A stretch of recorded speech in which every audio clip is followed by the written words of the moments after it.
Город Воскресенск. Первое упоминание этих мест было в духовной грамоте Ивана Калиты в 1339 году.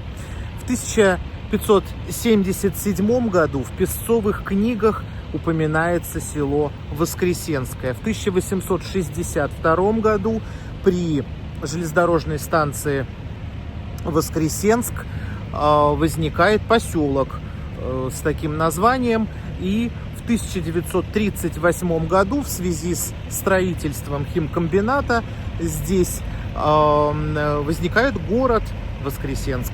Пойдемте прогуляемся по этому чудесному, милому, провинциальному городку в 90 километрах от Москвы. Весьма стандартный Владимир Ильич Ленин украшает центр города. Возведен он был в 1961 году, а мы пойдем на аллею славы героев социалистического труда за его спиной. Аллея героев социалистического труда состоит из 10 бюстов выдающихся людей города Воскресенска. Хрипунов Николай Федорович, Агафонова Евгения Александровна, Антропов Алексей Иванович, Петров Александр Егорович. Все эти люди заслужили это звание героя социалистического труда. В советские годы надо было работать, не покладая рук, оставаться на работе допоздна для того, чтобы получить такое звание. В общем, вот они, лица Воскресенска. И, кстати, тут сейчас посадили цветочки, вот так вот клумбу облагородили, одну и вторую женщины. Я прям таки наблюдал. Жителям города однозначно есть куда сходить за покупками. Торговый центр Воскресенск, конечно же, есть и еще другие торговые центры. Вот я вижу, что здесь много магазинов: Эль де Батте, и Глория Джинс, Бургер Кинг, шкафы, кухни Мария, Зенден, обувь, Санлайт. Все есть. И это все находится на вот такой чудесной центральной парковке. Ну, скажем так, площадью перед Владимиром Ильичем. Дворец культуры «Химик» имени Николая Ивановича Докторова был построен в 1955 году. Вот он, собственно, Николай Иванович, его бюст, почетный гражданин города Воскресенска, один из директоров химического комбината, а сзади как раз-таки тот самый дворец культуры. Сейчас мы в него попробуем зайти, посмотреть, как там все сохранилось. Стройные колонны украшают фасад Дворца культуры. Выглядит он, конечно, красиво. Внутри, поговаривают, тоже весьма интересный. Внутри, конечно, все богато украшено. Лепнина, люстры красивые. Естественно, здесь написано про Николая Ивановича Докторова, что он был инициатором и главным вдохновителем строительства Дворца культуры, история дворца. В общем, такое симпатичное историческое здание. Здесь, на площади перед Ледовым дворцом «Химик», открытым в 1966 году и названным в честь Николая Семеновича Эпштейна, знаменитого хоккеиста, знаменитого тренера, который как раз-таки руководил хоккейной командой «Химик», находится аллея звезд спортивных, которые жили в городе Воскресенск. Анатолий Иванович Парфенов, классическая борьба, 1956 год, Мельбурн. Игорь Николаевич Ларионов, хоккей, 1984 год, Сараево, 1988 год, Калгари. Также здесь установлен памятник основателям хоккейной команды «Химик». Сейчас к нему подойдем. Вот Валерий Викторович Каменский, хоккей, 1988 год, Калгари. Там еще звезды также присутствуют. А мы с вами пойдем к памятнику. И посмотрим на фонтаны. Как видите, здесь тоже все облагорожено, все красиво. И вот такие стоят три мужчины. Эпштейн Николай Семенович, в честь которого назван Ледовый дворец «Химик». Докторов Николай Иванович, про которого мы уже говорили перед Дворцом культуры. И Хрипунов Николай Федорович. Такая вот площадь с фонтанами разбита перед дворцом льда. Какие прекрасные Маша и медведь сидят на скамейке на фоне такого ужасного здания. Вот интересно, когда-то же это считалось красивым. Ну, стоит, ладно, вокруг все ухожено, и это хорошо. Вот, например, также здесь стоит дворец водного спорта «Дельфин».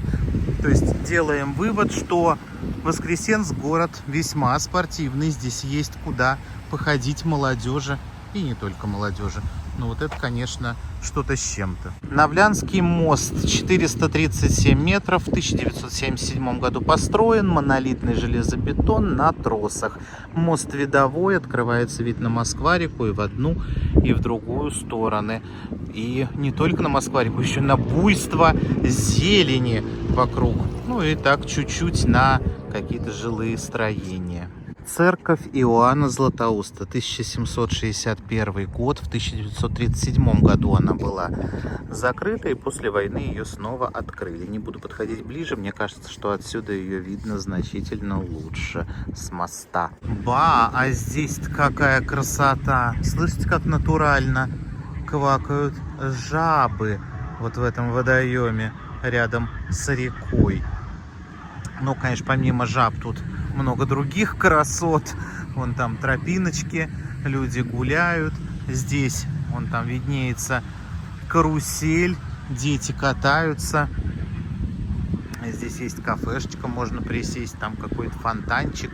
В общем, здесь очень и очень симпатичная дама делает фотосессию. Да, раньше здесь было совсем не так. Сейчас мостки, облагороженность полнейшая. Вот видите, есть лесенка, можно спуститься к воде, стоят шезлонги, можно посидеть и понаслаждаться водой. Иван Иванович Лажечников – это знаменитый представитель русской литературы пушкинского периода, писал он исторические романы. Что он тут сидит? Мы в усадьбе Кривякина, которая некоторое время принадлежала отцу Ивана Ивановича. Главный усадебный дом выглядит вот таким образом.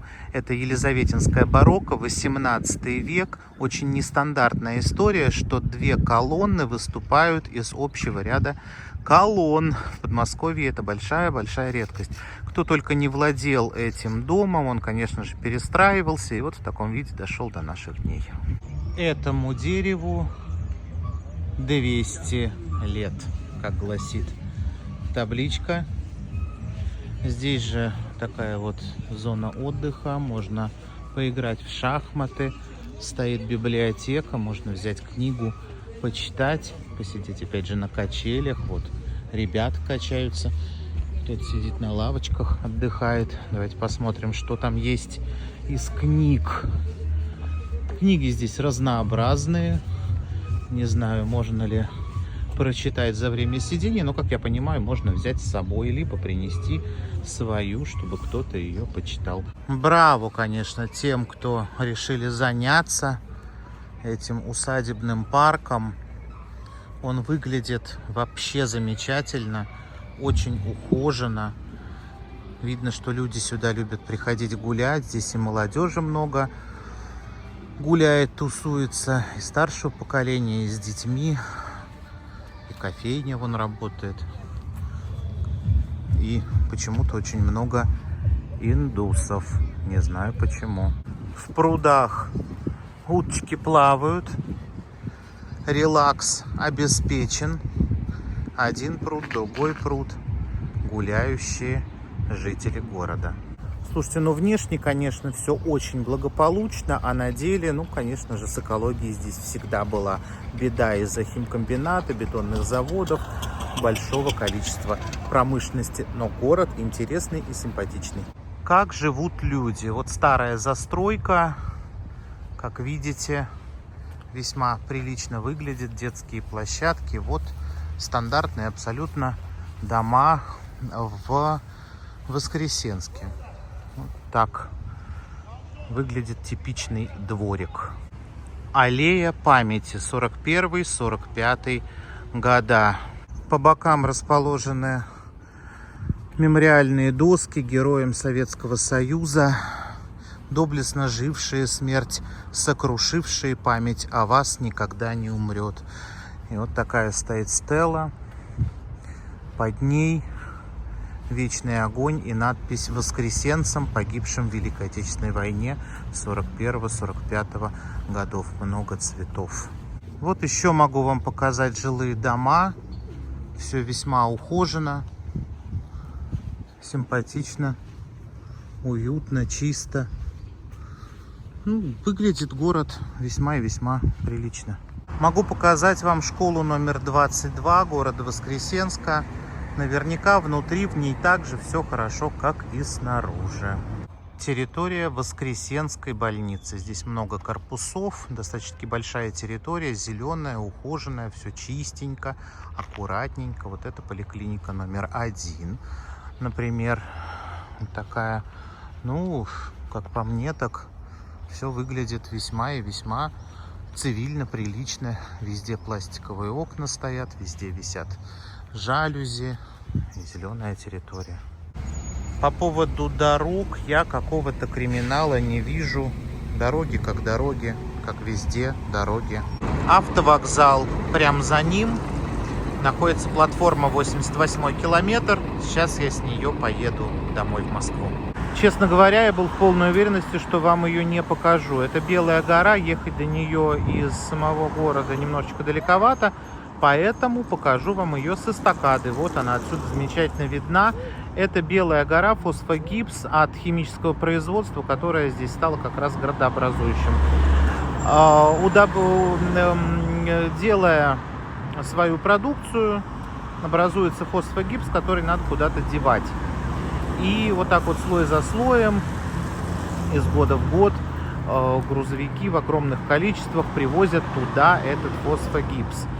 Особенность фосфогипса в том, что он застывает в течение 3 часов, то есть привезти его надо быстро и там сверху расформировать. Вот так вот слоями эта гора и росла. Выросла до огромных размеров, учитывая плоскогорье, так скажем, плоскость Воскресенского района, она видна из многих мест. Ну а также могу вам показать, как выглядит частный сектор. Частный сектор выглядит вот так. Едет моя красотка. Поехал я домой.